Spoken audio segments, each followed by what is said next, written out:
Student, स्वागत है आप सभी का। आज की इस वीडियो में हम आपके क्लास 11th के फिजिक्स के सिलेबस के बारे में थोड़ी सी चर्चा करेंगे। कितने मार्क्स का आपका पेपर आता है, कौन कौन से यूनिट्स आपको पढ़ने होते हैं, यही हम इस वीडियो में आज देखेंगे। तो सबसे पहले बात तो ये है कि आप अभी तक जो 10th में फिजिक्स पढ़े हैं उसको 11th में नहीं पढ़ना। आप जो 9th में पढ़े हैं उसका ही सिलेबस यहाँ पर है थोड़ा बहुत, और बाकी नए टॉपिक्स के बारे में आप पढ़ेंगे। तो टोटल जो फिजिक्स आपका होता है वो 100 मार्क्स का होता है।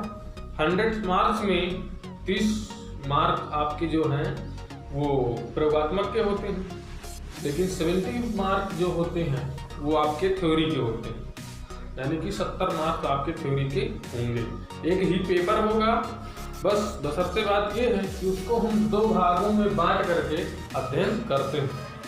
तो फिजिक्स का जो आपका पेपर होगा वो एक पेपर होगा, 2 भाग होंगे। कहने का मतलब भाग 1 में कुछ यूनिट है और भाग 2 में भी कुछ यूनिट है। 35 नंबर आपको इस भाग से मिलने हैं और 35 नंबर आपको इस भाग से मिलने हैं। कुल मिलाकर के जो थ्योरी आपकी बनेगी वो 70 नंबर की बनेगी। तो हम चर्चा कर लेते हैं थोड़ी बहुत कि कौन कौन से टॉपिक आपके हैं क्योंकि आने वाले हैं। तो भाग 1 में जो है आपका पहला यूनिट है भौतिक जगत तथा मापन। भौतिक जगत नाम से ये स्पष्ट है, फिजिक्स वर्ल्ड के बारे में। इसमें क्या पढ़ना है, फिजिक्स क्या होता है, यानी भौतिकी क्या होती है, भौतिक विज्ञान के कुछ प्रमुख वैज्ञानिकों के नाम,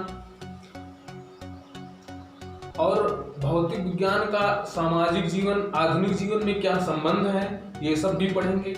और उसमें मापन यानी 7 मूल राशियां जो आप पढ़े हैं उसको डिटेल में पढ़ेंगे, और उससे व्युत्पन्न राशियां कौन कौन सी होती हैं, राशियों के जो मात्रकों की पद्धति है, जैसे एसआई पद्धति, सीजीएस पद्धति, एमकेएस पद्धति, ये सब जो पद्धति हैं सबके मात्रक क्या क्या होते हैं उन सबको डिटेल से पढ़ना है कुल मिलाकर के। और यही सब आपको इस पहले यूनिट में पढ़ना।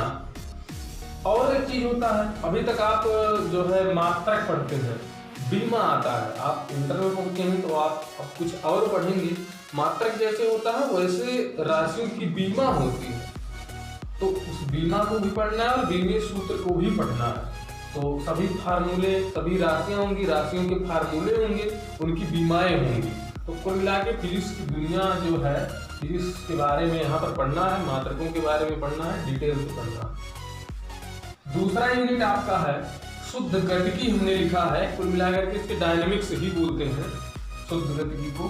तो इसमें जो आपको पढ़ना है शुद्ध गति का मतलब सरल रेखा में गति और जो समतल गति से संबंधित जो कुछ भी हमको पढ़ना है वही इस डायनेमिक्स में पढ़ना है। तो इसमें जो है शुद्ध गतिकी में जैसे सरल रेखा में गति और समतल में गति, ये सब गतियों में आप 9th में पढ़ चुके हैं। जो गति के 3 समीकरण आते हैं, 3 समीकरण आपने पढ़ा होगा। 3 समीकरण कहाँ कहाँ यूज होते हैं, किस किस जगह पे क्या, ये सब थोड़ा बहुत आप 9th में पढ़े हैं, वही सब आपको यहाँ पर पढ़ना है शुद्ध गति में। एक सरल रेखा में गति और समतल में गति, एग्जाम्पल देंगे, फार्मूला देंगे, प्रयोग करेंगे 3 समीकरणों का, कुल मिला के डिटेल से पढ़ेंगे। नेक्स्ट यूनिट है गति के नियम। गति के नियम, अब गति के यहाँ समीकरण के बारे में, यहाँ फिर नियम के बारे में। और नियम सबसे पहले शुरू होता है जड़त्व के नियम से। तो जड़त्व का नियम पढ़ेंगे। जड़त्व के नियम के आधार के बाद में ही गति के 3 नियम आए। न्यूटन ने दिया, जो कुछ न्यूटन ने दिया है गति का नियम, और तीनों गति का नियम, वेग, संवेग, संवेग संरक्षण नियम, ये सब आप यही गति के नियम में ही पढ़ेंगे। और घर्षण गति, फ्रिक्शन मोशन भी आप यही पढ़ेंगे। और एक समान वृत्तीय गति भी यही पढ़ी जाती है, लिखा केवल इतना है। इसके अंतर्गत 1-2 चैप्टर आते हैं, 2 चैप्टर में अलग अलग बुक में अलग अलग, कहीं एक के चैप्टर में दे दिए हैं, किसी किसी बुक में अलग अलग चैप्टर बांट दिया गया है। नेक्स्ट यूनिट है कार्य, ऊर्जा तथा शक्ति। नाम से यह स्पष्ट है, कार्य, ऊर्जा तथा शक्ति। तो इसको डिटेल से पढ़ेंगे। कार्य के बारे में पढ़ेंगे, ऊर्जा पढ़ेंगे, ऊर्जा संरक्षण का नियम पढ़ेंगे, शक्ति पढ़ेंगे, पावर पढ़ेंगे, उससे संबंधित मात्रक हैं, उससे संबंधित फार्मूले हैं, स्प्रिंग वगैरह की जो ऊर्जा होती है, स्प्रिंग लटकाया जाएगा वजन के हिसाब से, उसकी अपनी गतिज ऊर्जा, स्थितिज ऊर्जा वगैरह होगी, वो सब इसी में आप पढ़ेंगे। नेक्स्ट टॉपिक है दृढ़ पिंड तथा कणों के निकाय की गति। दृढ़ पिंड का मतलब रिजिड बॉडी, यानी कोई ठोस जैसे दीवार है तो रिजिड बॉडी कहलाती है। तो कहने का मतलब जो मतलब मुड़े ना, ऐसे रिजिड बॉडी डिटेल से पढ़ेंगे, वहां पढ़ा जाएगा। तो दृढ़ पिंड की गति और तथा उससे बने हुए निकाय, मतलब एक रिजिड बॉडी, दूसरी रिजिड, तीसरी रिजिड, ऐसे कई रिजिड बॉडी जुड़ेंगे तो उनका एक निकाय बनेगा, कहने का मतलब सिस्टम बनेगा। तो उनकी गति कैसी होगी उसके बारे में पढ़ेंगे, फार्मूले पढ़ेंगे और सब पढ़ेंगे। नेक्स्ट यूनिट है गुरुत्वाकर्षण। 9th में पढ़ चुके हैं आप, ग्रेविटेशनल मोशन या गुरुत्वाकर्षण, जो भी ग्रेविटी कहते हैं। तो ग्रेविटी में यहाँ पर आप बहुत थोड़ा सा पढ़े थे, न्यूटन का गुरुत्वाकर्षण का नियम पढ़े थे, बस इतना ही पढ़े थे, उससे संबंधित थोड़ा बहुत पढ़े थे हम लोग। तो यहाँ पे गुरुत्वाकर्षण नियम तो पढ़ेंगे ही पूरा, बहुत डिटेल से पढ़ेंगे। इसमें गुरुत्वाकर्षण में गृहीय गति यानी प्लेनेटरी मोशन, और केपलर ने जो 3 नियम दिया था, थोड़ा वो 9th में डिस्कस किया गया होगा इसका। तो प्लेनेटरी मतलब मोशन, मतलब गृहीय गति के बारे में, केपलर का फर्स्ट नियम, सेकंड नियम, थर्ड नियम, और जो गुरुत्वाकर्षण त्वरण होता है, ऊपर जाने पर, नीचे जाने पर घटता है, तो ये सब पूरा पढ़ेंगे। और उपग्रहों की गति पढ़ेंगे, उपग्रह पढ़ेंगे। उपग्रह 2 प्रकार के होते हैं, एक कृत्रिम और एक प्राकृतिक। जैसे चंद्रमा प्राकृतिक है, वो कृत्रिम वाले आर्टिफिशियल उपग्रह होते हैं। तो सैटेलाइट कैसे घूमते हैं, उनका आवर्तकाल कितना होता है, कितने कैसे उनको प्रेक्षित किया जाता है, और मौसम संबंधी जो जानकारियां कृत्रिम उपग्रहों को मिलती है, उनकी गति कैसी होती है, आज डिटेल से हम कहने का मतलब यहाँ पर पढ़ेंगे पूरी गृहीय गति के बारे में। तो लिखा गुरुत्वाकर्षण में बहुत डिटेल से पढ़ेंगे। इतने सबको मिला करके आपको 35 नंबर मिलने हैं। तो ये हो गया आपका भाग 1। अब किसी बुक में इन यूनिट को अलग अलग कर दिया गया है, इसको अलग कर दिया गया है, यहाँ के नियम को अलग कर दिया गया है, तो कई चैप्टर बना दिए गए। कुल मिलाकर के टॉपिक हम आपको बता रहे हैं, यूनिट ही मान लीजिए, इतने में से आपको 35 मार्क्स मिलने हैं। और नेक्स्ट जो भाग 2 है आपका, उसमें भी 35 अंक आपको आने हैं। तो उसमें भी देख लेते हैं कि क्या क्या हमको पढ़ना है। तो सबसे पहले लिखा स्थूल द्रव्य के गुण। अब इसमें लिख दिए हम, किसी बुक में 2-3 पार्ट में लिखा होता है। स्थूल का मतलब स्थिर अवस्था में जो द्रव्य होंगे, यानी मैटर, द्रव नहीं द्रव्य लिखा है, मैटर जिसको बोलते हैं। तो द्रव्य के गुण यानी ठोस, द्रव, गैस अगर स्थिर होते हैं तो उनमें कौन से गुण पाए जाते हैं, ये आप डिटेल से पढ़ेंगे। ठोसों का, द्रवों का और गैसों का अलग अलग। जैसे ठोस का पढ़ेंगे तो वहाँ प्रत्यास्थता पढ़ा जाता है, और गैस में भी प्रत्यास्थता, और द्रव में पढ़ेंगे तो आर्किमिडीज सिद्धांत, ये सब द्रव के गुण ही तो हैं। आर्किमिडीज सिद्धांत 9th में थोड़ा सा पढ़ चुके हैं, बर्नौली प्रमेय है और तमाम सारे प्रमेय हैं। तो कुल मिलाकर के हमारे बताने का मतलब ये है, इसमें ठोस, द्रव, गैस तीनों के गुणों का अध्ययन हम बहुत ही डिटेल से करेंगे। ये तो क्या कहे, स्थूल द्रव्य के गुण। स्थूल इसलिए लिखा गया, स्थिर अवस्था कहने का मतलब है ये। नेक्स्ट यूनिट है द्रव्य के तापीय गुण, यानी मैटर जो है उसका टेम्परेचर से क्या संबंध होता है, यानी उसका तापीय गुण क्या होता है, यानी तापमान बढ़ाने पर उनके गुण में क्या क्या डिफरेंसी होती है, वो भी पढ़ेंगे थोड़ा सा।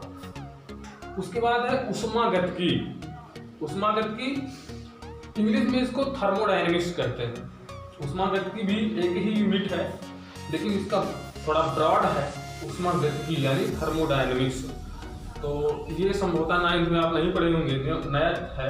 तो ऊष्मागतिकी के बारे में पढ़ेंगे। जैसे ऊष्मागतिकी में हम आपको बता दें, ऊष्मागतिकी का नियम है, 0 नियम भी है, फर्स्ट नियम, सेकंड नियम, थर्ड नियम, ऊष्मागतिकी का ये सब नियम है।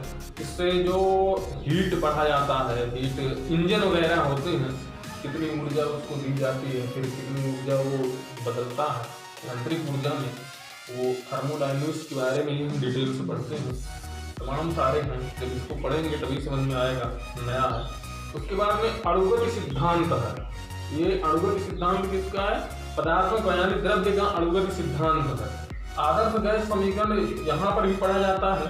और अणुगत सिद्धांत का मतलब ये है जो ठोस द्रव गैस आप लोग पढ़ते हैं वो तो थोड़ा बहुत अंतर यहाँ पर आ जाता है, लेकिन अणुगत सिद्धांत के आधार पर ठोस द्रव गैस की अलग अलग व्याख्या की जाती है, उसको डिटेल से हम यहाँ पढ़ते हैं तो ये अणुगत सिद्धांत कहलाता है। आदर्श गैस समीकरण तो यहाँ पढ़ लेते हैं, लेकिन अणुगत सिद्धांत के आधार पर ठोसों द्रवों और गैसों का भी व्याख्या किया जाता है। ये क्या है आपका? अणुगत सिद्धांत। तो थोड़ा बहुत ये जो है आप केमिस्ट्री में भी पढ़ेंगे हायर क्लास में। तो अणुगत सिद्धांत हो गया। अणुगत सिद्धांत के आधार पर हम ठोस द्रव गैस जो द्रव्य है उनका व्याख्या करते हैं। दोलन गति तथा तरंग गति नेक्स्ट है। दोलनी गति यानी दोलन करता हुआ, इस टाइप में जितनी भी गति होंगे उनके बारे में पढ़ेंगे। कुल मिला के सरल आवर्त गति भी तो बोलते हैं इसको, सरल आवर्त गति और दोलनी गति, ये इसमें पढ़ेंगे। उससे संबंधित समीकरण पढ़ेंगे, ऊर्जा पढ़ेंगे और तथा उन्हीं पर है तथा तरंग गति यानी वेव मोशन भी पढ़ेंगे। वेव मोशन यहाँ लिख दिया गया है अलग, दोलनी गति अलग यूनिट में और तरंग गति अलग यूनिट में लिखा जाता है। हमने दोनों को एक में लिख दिया गया है क्योंकि तरंग गति के अंतर्गत ही 2-3 चैप्टर आ जाते हैं। प्रगामी तरंग, अप्रगामी तरंग और बाद में डॉपलर प्रभाव वगैरह इसमें पढ़े जाते हैं। तो तरंग, जैसे तरंग किसे कहते हैं, वेव मोशन किसे कहते हैं, इतना ध्यान रखेंगे। यहाँ हम यांत्रिक तरंग के बारे में पढ़ते हैं क्योंकि तरंगों को उनके गुण के आधार पर, चलने की दिशा के आधार पर कई भागों में बांटा जाता है। तो यहाँ यांत्रिक तरंग के बारे में भी पढ़ते हैं। फिर यांत्रिक तरंग 2 प्रकार के बांटा जाता है, प्रगामी और अप्रगामी, तो उसको भी पढ़ते हैं। हालांकि इसका जो है सिलेबस ब्रॉड है, उसको भी हम यहाँ पर पढ़ते हैं। इस प्रकार से आपका 35 अंक यहाँ पूरा होता है। तो ये थोड़ा सा हमने सिलेबस के बारे में बताया, किस टॉपिक पर हमको किस यूनिट में कौन कौन से टॉपिक पढ़े जाने हैं, ये हमने आपको बताया। रही बात अब किताब की, तो किताब जो है आप पुरानी किताब किसी भी राइटर की ले सकते हैं। हालांकि NCERT इस समय ज़्यादा प्रचलन है, PDF डाउनलोड कर सकते हैं अगर दुकानें बंद हैं। पुरानी किताब कोई भी चल सकता है। तो नेक्स्ट वीडियो में हम आपको इसी में से कोई टॉपिक एक ले करके पढ़ाना शुरू करेंगे। आपसे निवेदन है कि आप सिलेबस को एक बार समझ लें, उसके बाद पढ़ना शुरू करें। और एक आवश्यक सूचना आप लोगों को देनी है, आप 10th का रिजल्ट आपका नहीं आया, लेकिन हम मानते हैं, अब मान कर चलते हैं कि आप लोग पास हो चुके हैं और